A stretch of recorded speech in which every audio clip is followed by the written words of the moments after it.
Good evening, ladies and gentlemen, and welcome to episode 321 of Hit the Ropes Radio. It is I, Shane Howard, and I am running solo dolo tonight as we continue down the road to WrestleMania in the WWE. We are coming off a very good week in the WWE in terms of Raw and SmackDown episodes. We are a few days away from the Elimination Chamber pay per view, which is a SmackDown only pay per view. Now, you are to expect nothing but brutality as these men step into the newly designed Elimination Chamber. I am looking forward to seeing how this new chamber looks, how this will play out. But before we get to the pay-per-view preview, if you still are playing along with our pay-per-view pick'em competition, you might need to remember to get your picks in so you can win that $50 WWE Shop gift card.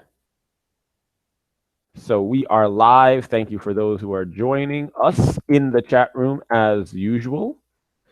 Please do not forget, if you are a first-time listener, to get us on iTunes, Stitcher, Podmatic, wherever it is that you listen to your podcast. Please make sure you get us there. And I'm not sure why my picture quality sucks so bad right now as I'm looking on YouTube. Anyway, so I have a question. As I was sitting watching the latest edition of SmackDown, we had the dual contract signing between Naomi, Becky Lynch, Mickie James, and Alexa Bliss. Alexa Bliss. It was a good segment. The promo was strong by the ladies. Mickie James was exceptionally good in her role last night,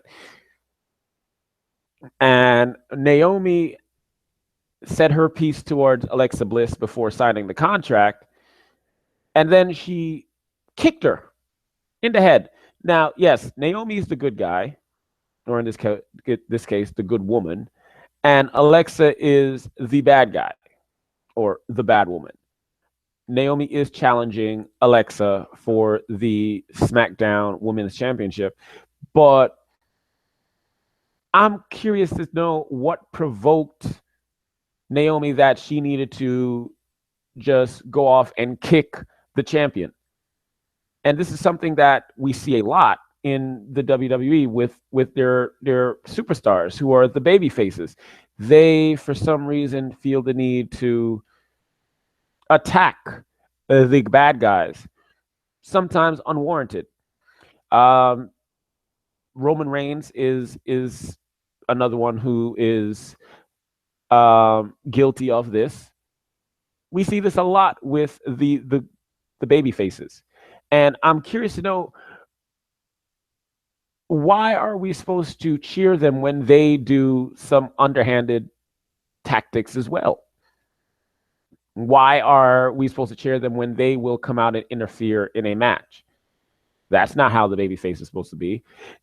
You know, I don't necessarily think that we should go back to the days of, you know, the early years of wrestling, where it was drink your Ovaltine and eat your vitamins and all of that. I don't feel we need to go back to those baby faces, but we need to have the baby faces where they have some redeeming qualities about them. And sometimes these baby faces just do some really crappy things. Now, don't get me wrong. I still enjoy Naomi. Her character is appealing. I'm still confused as to what Glow is, but it gets me watching. And her in-ring ability is there. She's very athletic. Nobody can deny that. The commentators are always quick to express how good she is, athletic wise. But just to go off and kick the champion for whatever reason, I'm confused as to why the baby faces do this. Now, when I look at the WWE roster, for example, I see you have some guys who truly embody that baby face, where they are this wholesome character that parents could want their kids looking at and cheering on. But those characters don't tend to have much depth. Those characters don't have the gravitas, the that thing that makes them be a bigger focus. If you look at the Sami Zayn, he's being called the underdog of the underground or something along those lines. All we know is that he's scrappy and he looks like a taxi driver. That's really all we know about Sami Zayn. He's scrappy. He spent a lot of time on the independent scene. Him and Kevin Owens were best of friends. Now they don't like each other. And he's basically looking for respect. And then the next week we see him and he's like this dweeb trying to recreate the Shield with Roman Reigns and Seth Rollins. But there's no real meat to him. He's a good wrestler. We know that. He's entertaining. We see that when he's in the ring. Other than that, why do we care about Sami Zayn unless he's in the ring with, another guy who we just don't like, or another guy who we like but we're not supposed to like, i.e. a Braun Strowman. Same thing on SmackDown with an Apollo Crews. An Apollo Crews has zero character. He's always smiling. He's a beast when you look at his stature, and he's good in the ring, but that's it. Becky Lynch is another wholesome character.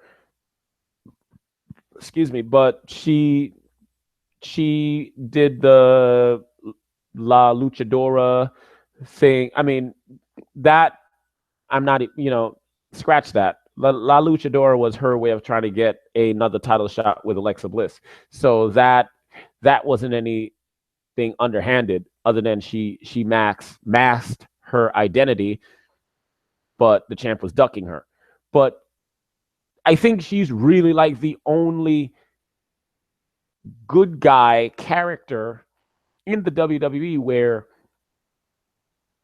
she doesn't do many, if any, underhanded tactics. She goes to the ring. She's spunky. We see her character. She's really it. But then you look at the other baby faces, the ones who get most of the camera time, and those are the ones who, I guess, they feel that they have to be tweeners. They have to do a lot of heel-like things because it's cool. Like the Roman Reigns, he's not afraid to punch you in the face, because he can. He's Roman Reigns. He's got, this long black hair and this great physique, and the girls love him, so he can just punch you in the face. Seth Rollins came back from injury, and suddenly he was a babyface because the fans were happy to see him. He's now a babyface. Yes, the Triple H turned on him, and picked Kevin Owens as his new guy, but we were just happy to see Seth Rollins back. We were ready to see CrossFit Jesus back. That was really it. That should not qualify him to be this good guy, because if that's the case, then every guy who returns from injury should suddenly just be a good guy.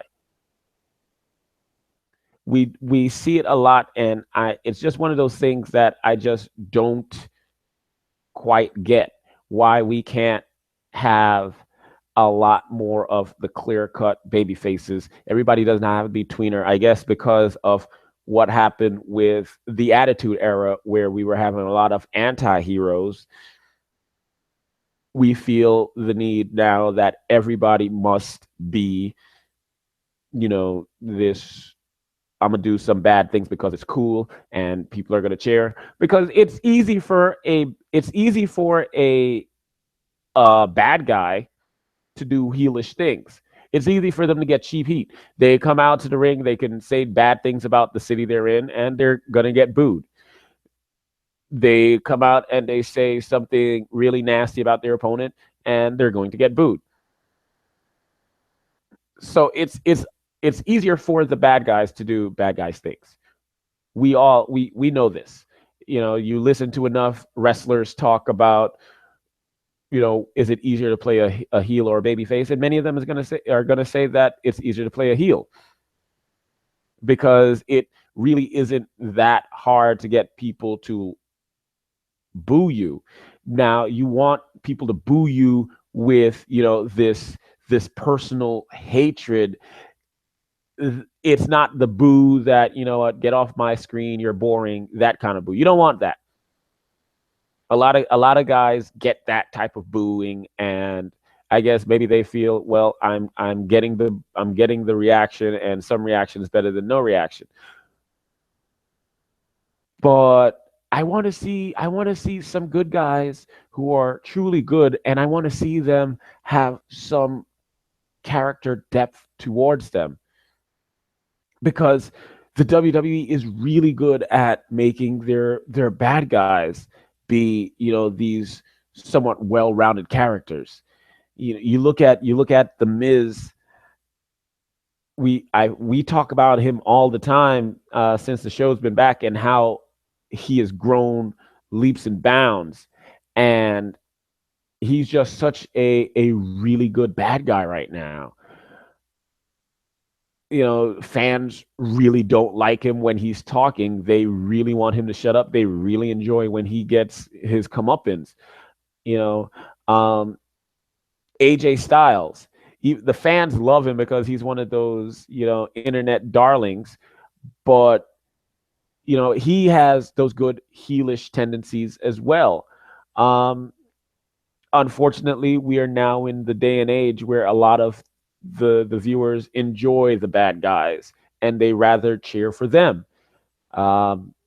We see this with Chris Jericho and Kevin Owens with the list. I mean, Chris Jericho has the list, and it's like one of the most over things in pro wrestling. You just made the list. It's the way that we are now in this day and age when it comes to the pro wrestling heels, that sometimes you're going to have the heels that the fans love and are going to support. I'm not sure if that's what they went in with initially, but it's something that they saw and they just ran with it, and it is working. I just wish that we can see some of that with the baby faces. I mean, Dolph Ziggler was a babyface character who was stale as all heck. He felt that the way he can convey emotion was to start screaming into the microphone when he cut a promo. But that really wasn't resonating to me. All of a sudden, I just know that this guy was seeming to be very upset. That was it. But he turned. He's now a heel, and he's pretty much the same. Now he's just a bad guy. He takes cheap shots and attacks his opponents after their matches, and when he loses, he's a sore loser. That's really it. So this is not to say that the WWE is good with all their heels. They have lots of heels that need some work. Dolph Ziggler, to me, being one of the biggest ones. But then, sticking with Dolph Ziggler and going back to my babyface stuff, Dolph Ziggler has been doing what he's doing and attacking Apollo Crews and Kalisto with chairs and cheap shots and all of that. And now what's going to happen at Elimination Chamber? He's going to be in a 2-on-1 handicap match. I guess I'm supposed to be happy that the bad guy is going to get his his due when there's the two guys he's been attacking get to team up and fight against him. But if Dolph Ziggler loses, it took two guys to beat him.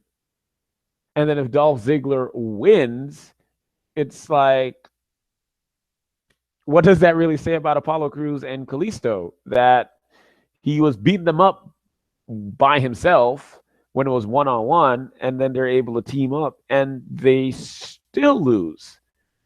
Does that make him then a loser? So, and this was done by Daniel Bryan, who to me is another guy who fits that wholesome babyface character. God, I love Daniel Bryan's character, and I don't know if we'll ever get back to a babyface who was as over as he was. I mean, even last night coming out, because they were in Seattle, Washington, it was really, amazing to see that reaction for Daniel Bryan in his hometown. That even though he's retired, the fans still love him so dearly because he was such a good babyface character that even when the WWE wasn't trying to make him this focus, the fans took to him, and the WWE had no choice. We're not seeing that with anybody else. I would like to see that. All right. So I just wanted to get that off my chest. And one other thing that I want to just question before I move to Elimination Chamber is we had a contract signing for these two female matches. My question is, why is it that some matches get this formal treatment where they have to sign contracts? I get it that Naomi and Alexa Bliss were fighting for the women's championship. Becky Lynch and Mickie James are not. Yet we have the dual contract signing. And so what about the other matches? How come do those contract signings just happen in the back? We're not supposed to, we don't question it. It's whatever. What about those nights like on Monday night where Goldberg comes out and says what he's saying to Kevin Owens, and Chris Jericho says, you know what, you're going to fight Kevin Owens at Fastlane. Are we going to see a contract signing for that? How come that match is official? I'm just curious how certain things work. It's something that I question. How come certain things are official before the contract, certain things are not, and this match gets a contract signing, this match doesn't? I feel like you have to have these bigger than normal these events. Those are worthy of these contract signings. I don't feel like we need to televise all of the contract signings that need to go on, especially when it's just a match between Mickie James versus Becky Lynch. There's no title on the line. There's no career on the line. It's just these two ladies don't like each other currently. They're going to have a match. I guess they just wanted to have the first time ever dual contract signing. Real quick to go over to what happened on Raw. I just have to say, seeing Goldberg challenging Kevin Owens and finding out that this is going to actually happen at Fastlane, I am not particularly thrilled. So it looks like we're going to have Goldberg beat Kevin Owens and take the Universal Championship to WrestleMania, where he'll fight Brock Lesnar. We know we talk about this all the time when it comes to WrestleMania. WWE likes to bring back some of their part-timers, some of their bigger names, so they can sell pay-per-view buys, sell tickets, and all of that jazz. But Goldberg as world champion and fighting Brock Lesnar at WrestleMania, I'm just like, I don't know, like, how long are these guys going to be around? I would so much prefer. I don't have a problem with these guys being on the WrestleMania card. I really don't. I just would like to see the stars of today and the stars of tomorrow having more of a shine. If you want to put Goldberg in a match, for the title against one of your current stars of this generation, or one of the guys who are you plan on being the big star in the next 2-3 years, then fine. Goldberg versus Brock Lesnar, it's going to be a spectacle. We know that these are two brutal monsters who are going to fight each other, but knowing that one of them is going to walk out with the title, I'm really just going to wonder how long are they going to hang around after. And I'm hoping that if Goldberg does beat Kevin Owens for the title, that Brock Lesnar then beats him, because I'm more accepting of Brock Lesnar in this current run than I am of Goldberg. So yeah, it looks like we're going down the Goldberg versus Brock Lesnar. Kevin Owens is probably going to end up fighting Chris Jericho. They've been teasing that for a while. Jericho probably walks into Mania with his U.S. title, and Kevin Owens is going to feel slighted that he doesn't have a title and Jericho does, so they'll fight over that, which should be a really good match.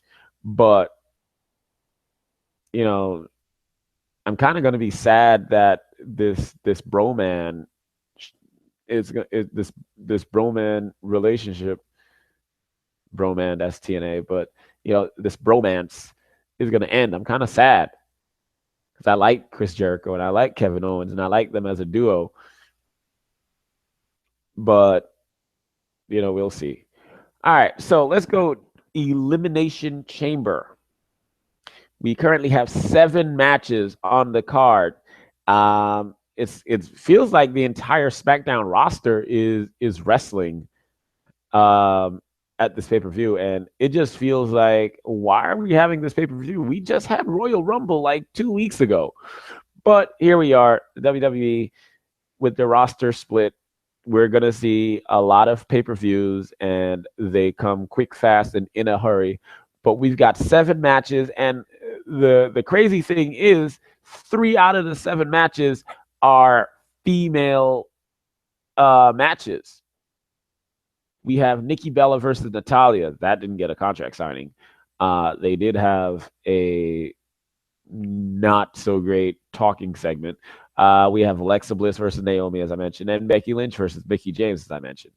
So this is something that we don't normally see in the WWE, where you have so many female matches.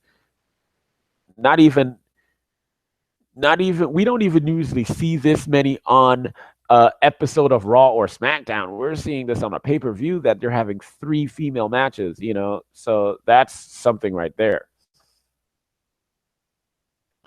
So we have Luke Harper, who is going to keep Randy Orton busy, I guess, until WrestleMania. Pretty sure we're going to see Randy Orton victorious here. I can't see Orton losing as he prepares himself for his big championship title match at WrestleMania. Now,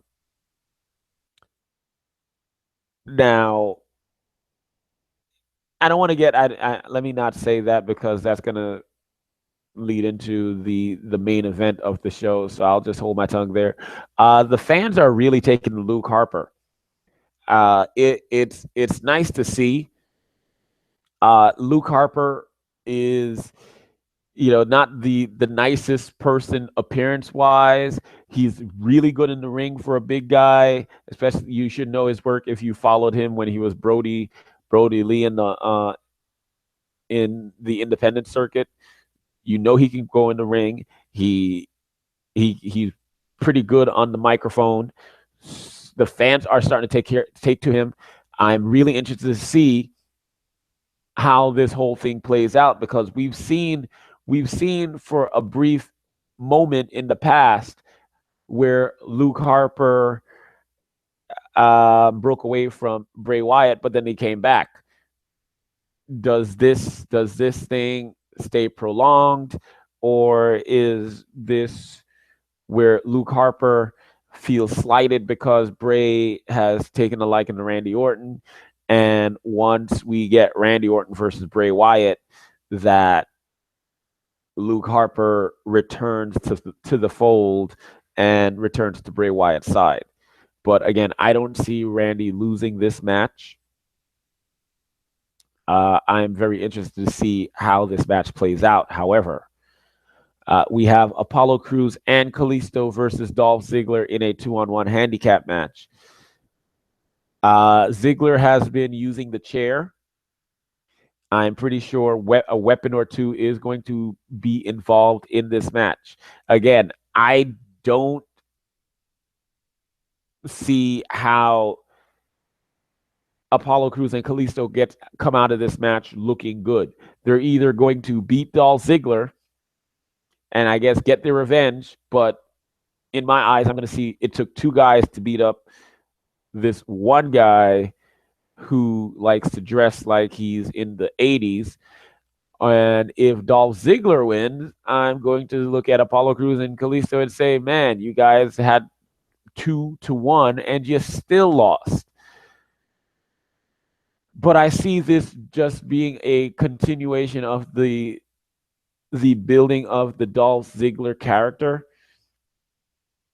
I can see this ending where Dolph Ziggler decides to get himself counted out or disqualified, and that's how he would lose. But if it does not go that route, I would think that Ziggler pulls out the W. Becky Lynch versus Mickie James. It's really nice to see Mickie James back. She was doing some pretty good work in TNA before she was pushed off the subway onto a train track or something like that. I'm not sure where I see this going. Becky could win and Mickie decides that she was not happy with losing and attacks her, and that's how the program could continue. Or Mickie could just win and the program can still continue that way. But seeing as how this is Mickie James' first pay-per-view back for a one-on-one match, I'm going to, I don't know, man. I really don't know. This is a tough one. Because at the Royal Rumble, Mickie James' team lost. So I could only think that Mickie James gets one back here. So I'm just going to go with her winning. Not entirely certain about that, but I'm going to go with her winning. Alexa Bliss versus Naomi. I'm a big fan of Naomi. I want to see her get her title run. Um, it's just not happening right now. Alexa Bliss is the champion. She's still going to stay champion. And I don't want to see her lose right now because I am enjoying Alexa Bliss as champion. Hell, I'm enjoying Alexa Bliss just being there. She could have the title or not, but I don't see her dropping the title to Naomi. We have a tag team turmoil match for the WWE SmackDown Tag Team Championships. We have the American Alpha, Chad Gable, Jason Jordan. We have the Vaudevillains, Aiden English, Simon Gotch. We have the Ascension, Connor and Victor, the Usos, Breezango, Fandango and Tyler Breeze, Heath Slater and Rhino. That's a lot of filler. Let's just get 3 teams out of the way right now, and the Vaudevillains, the Ascension, and Breezango, none of them are winning. Yes, the Ascension got the pin on SmackDown. Whoop-de-door new for them, but they're not winning the SmackDown championships right now.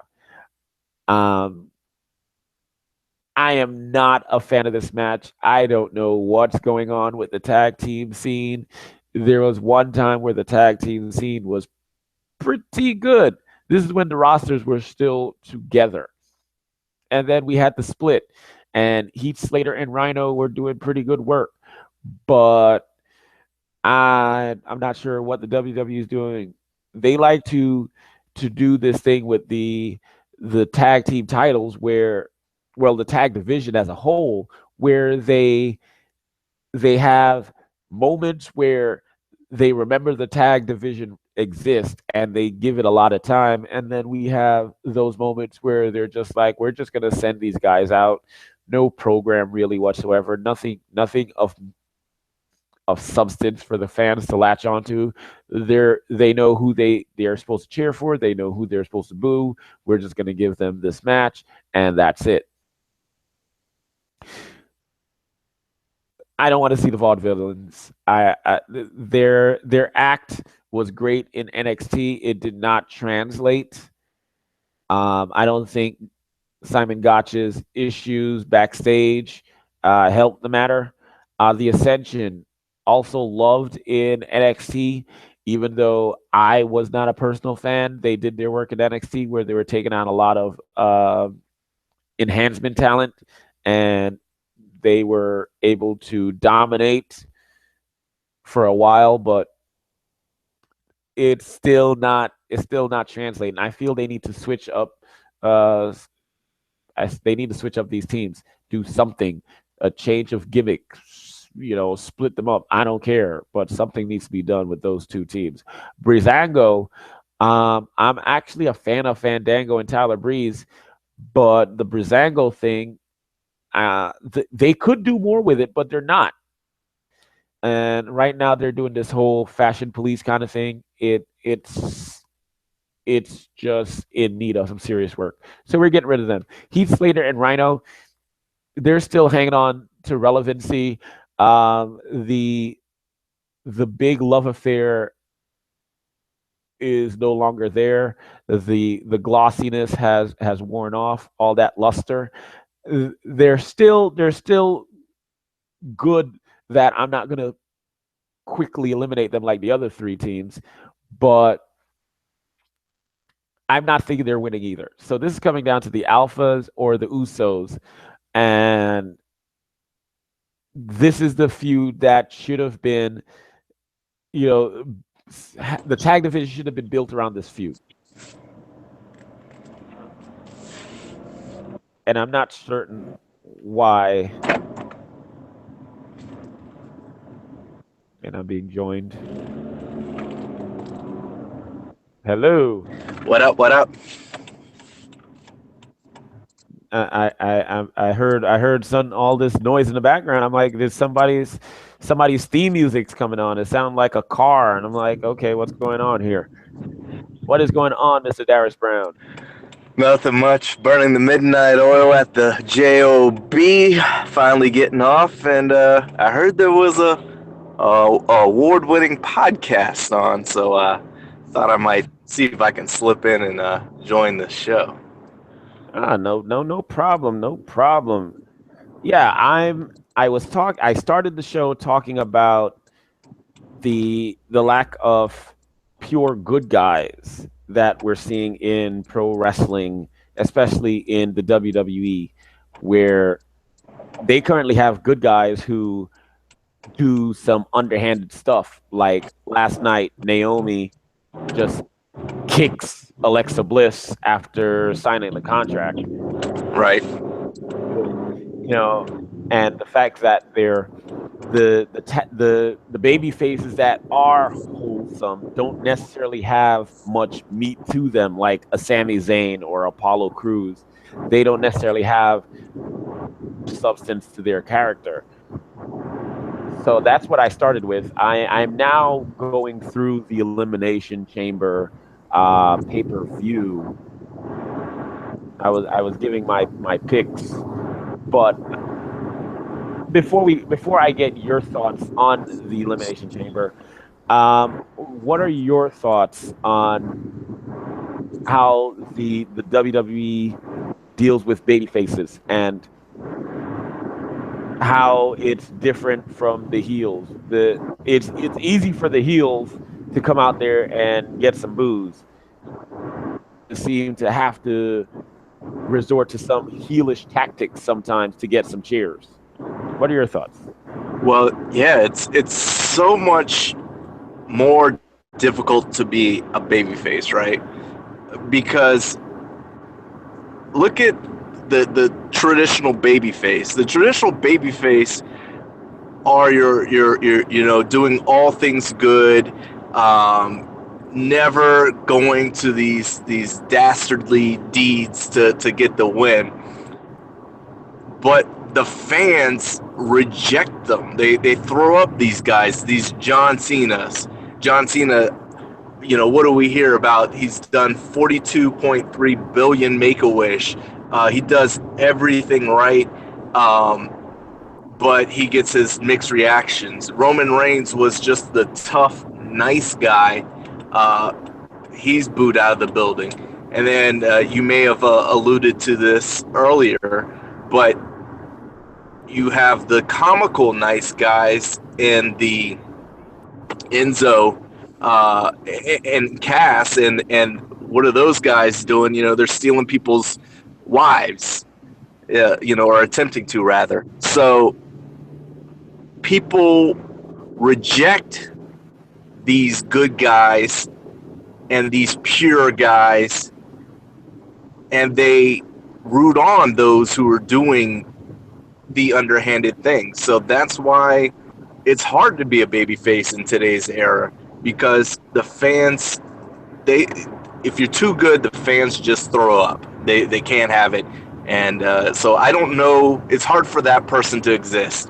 Who is that person? That person's John Cena is the closest, and I don't really know of anyone with substance, as you mentioned, that being the key, personality and all that great stuff behind them. Well, I know the John Cena gets his boos. I think more so because fans are tired of him always being in the title picture. He can come out Can't there say that. and Well, he's champ. Never mind. I forgot. He's been out of it for a while. I forgot he just got the championship again, but he was out for a while. Let's give the dude some credit. Yes, he was. But I think that was part of the reason why a lot of people did not care for him. I mean, you look at Bray Wyatt when he talks about John Cena, and he mentions, that Cena seems to always be, a satellite to the WWE Championship in one form or another. He's always hovering around it. So I think that's part of the reason why John Cena gets that reaction. And it's also the fact that fans sometimes just want to see some kind of change. And he's been, when Hogan was a babyface for how many years? and then it was just like, oh my God, he's in NWO, he's a bad guy. That is so cool. I never thought I'd see Hulk Hogan be a bad guy. And then we see John Cena, who is like the modern day Hulk Hogan. So I think fans were like booing because they wanted to see him be, that NWO Hulk Hogan where he embraces the dark side, embrace the hate. Kane was trying to make him turn bad, part of the reason why he gets the boos. But I like John Cena's babyface character when because he has some nights where it just clicks and his promos are strong and they're true and they're him. You just have some baby faces like you mentioned who are trying to steal people's wives and I'm just like, why am I supposed to cheer this on? Because if I do this, I'm getting in a fight with somebody in the real world. Yep. Not very realistic, but the fans who love to take over the show. We're partially to blame for that. So, in this day and age, people love to root for the villains. Yep. All right, so let's get back. Let's get back to the Elimination Chamber pay-per-view. I ran down the first four matches. I mentioned the fact that this pay-per-view is kind of unique in the fact that we have three female matches on the card. I started with, I'm going, probably in order of no, never mind. I'm just looking at the card here, so I was trying to figure out an order to leave the main event last. So let me just go through the matches I already did. Luke Harper and versus Randy Orton. Any interest from you here? Any thoughts on this? I don't even know how we got here, to be honest. I still don't know why Randy Orton was a part, why he was following Bray Wyatt. So for it to be, this just means that it's closer to being over. I'm kind of curious to see how we get from Luke to Bray. So we get Randy versus Bray, I'm assuming, at WrestleMania. So that's the only curious thing that I have about this match. Everything else is, I don't know why it's happening. And I'm just glad that it's not for the first time ever, Randy Orton versus John Cena match at the Elimination Chamber. So that I'm happy for. Yeah, that's still a good question as to why Randy got with Bray. I mentioned the fact that I feel that Luke left because he was perhaps jealous that Bray took a liking to Randy.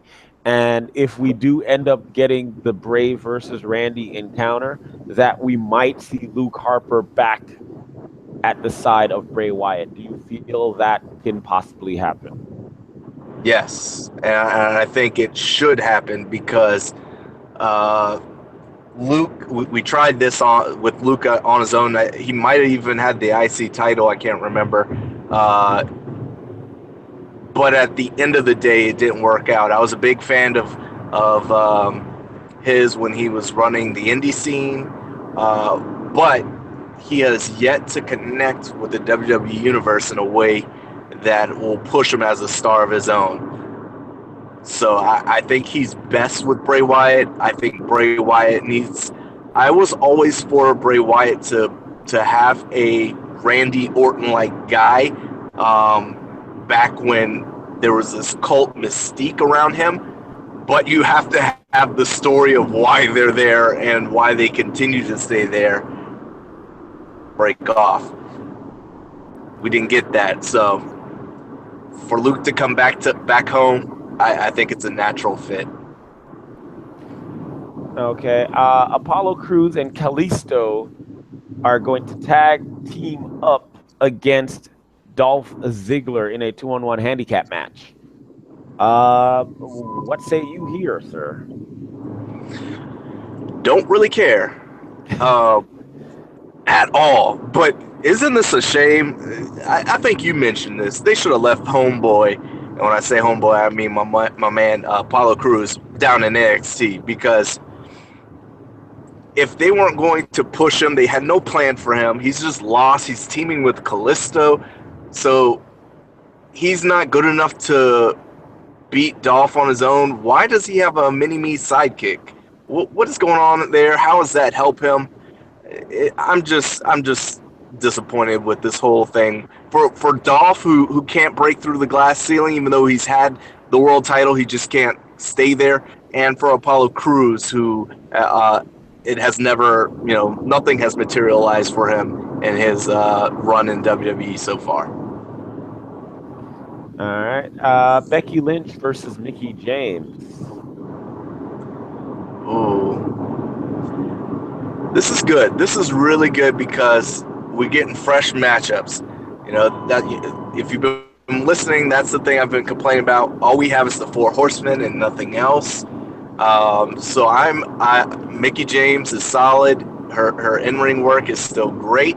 So yeah, let's see this fresh new matchup between Becky Lynch and a returning Mickey James. And we have Alexa Bliss going up against Naomi for the women's championship.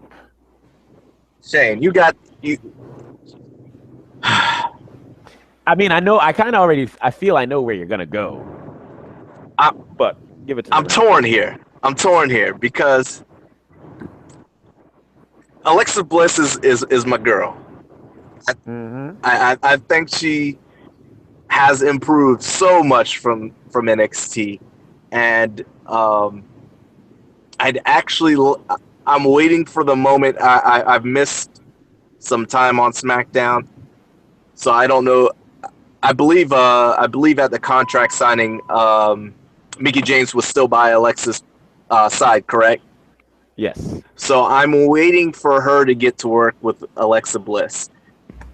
I was all on board with Naomi 2-3 years ago.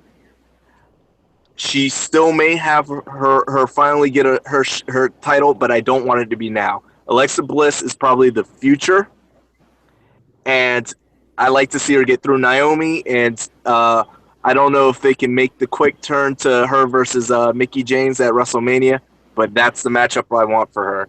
I think it would be a great match, a great building experience for Alexa Bliss. And I'm sorry, Naomi. Maybe we'll see you down the line. Now, the WWE SmackDown team has thrown all of their tag teams currently. The only one not in this match is Mojo and Zack Ryder because Zack is injured. But we've got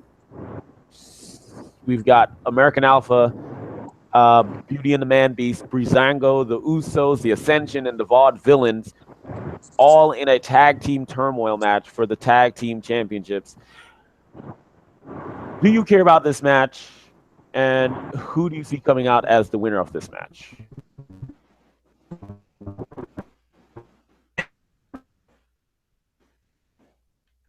You. Mr. Darius Brown. Seems like we lost Darius Brown. Dang it, I wanted to know what Darius's thoughts were on this tag team title match. Maybe he drove into a dead zone. Or maybe he was gored by Rhino. All you got to do if Rhino attacks you, sir, is give him some cheese whiz. Okay, so if Darius gets back, I will get his thoughts on the tag title turmoil match. I'm going to go on to Nikki Bella versus Natalya. Now, these two have been feuding because Nikki was attacked. She was feuding with Carmella, and Natalya was then the coach for the Survivor Series team We find out that Natalya is actually the one who attacked Nikki Bella. This whole thing did not play out as good as I guess the writers thought initially, but they're still giving us this feud. Um, I hear Darius is trying to talk, but he's just coming out all jumbled. Am I still jumbled? Yes, you are still jumbled. All I heard was the word jumbled. All right, I'm gonna hold on. What about now? What about now? You're good. You're good. You're good. All right, so I'm driving here. I'm trying to get to some food, but I don't know how much you made out of it. But much like my crappy signal, that match has crap all over it. Yeah, I didn't get that, but I got it now. So we're kind of in line here with our thoughts. Who do you think is going to come out as champion? I'm just gonna say by default American Alpha because one, I didn't watch this past week, so I don't know. I don't know who they're angling for. I couldn't tell who they're angling for, so I'm just gonna lean on the champs Well, by I can default. I can let you know that they had all of these guys wrestling in a 12-man tag match, and the Ascension got the pin. They won Huh? the match. Yes. So I don't know. What? Yeah. Who? Does that mean the Ascension is going to win the titles on Sunday? I don't think so. No, But well, usually that's how it's the opposite. Whoever wins the go home loses the night of the pay per view. So they just stated the obvious: the Ascension are not going home with the titles. yeah. So that I was saying before you jumped in on that I feel that SmackDown screwed it up when they did this whole brand split. The tag division should have been focused around the American Alpha and the Usos, and then we had the injury and everything, and that kind of threw things off. But we never really got back to the American Alpha versus the Usos, and I felt that those two teams could have made the SmackDown tag division a lot stronger and more entertaining than what we currently have. I agree. Okay, and then we have two more matches. We have Nikki Bella versus Natalya. I was mentioning the fact I was giving everybody a rundown of how this whole feud started, because it seems so long ago, um, and the fact that they keep pushing this down our throats, even though the confrontations between the two women have not been the greatest. Natalya likes to just take shots at Nikki Bella, saying how she wouldn't be there without John Cena, True. despite the fact that Nikki Bella several years ago is no longer the same Nikki Bella we're seeing now, because this Nikki Bella has improved in the ring. She has improved on the microphone. Sorry, I thought you were saying Uh, this Nikki Bella got a boob job, so she's not the same. Sorry. I mean that was done as well, but I'm not gonna say that Nikki is currently here just because of John Cena. I mean, her stepfather is also John Laurinaitis, so we should just say it's all John Cena. If we're gonna say call a spade, you could also say her mama was banging Johnny Ace. You know, let's not just stick to the fact that Natalya states that John Cena would have been with her if she wasn't married to Tyson Kidd, because that was said last night on SmackDown since you missed Oh, it. really? That is so corny. Yeah, exactly. But this match is there.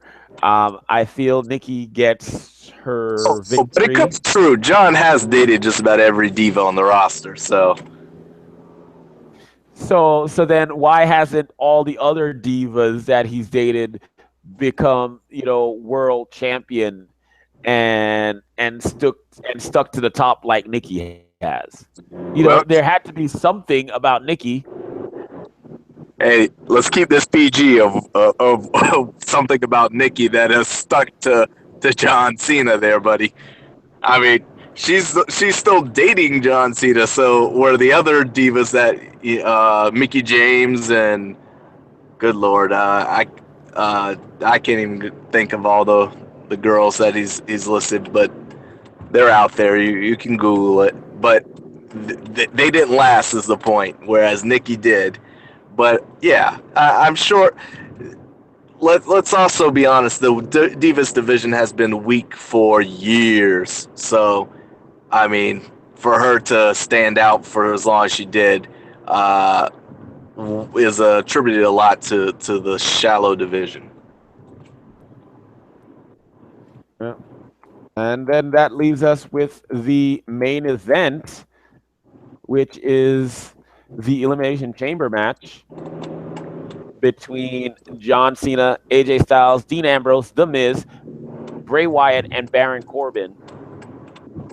Does the 16-time champion John Cena retain his title in this sure to be brutal matchup to head to WrestleMania? Oh man, that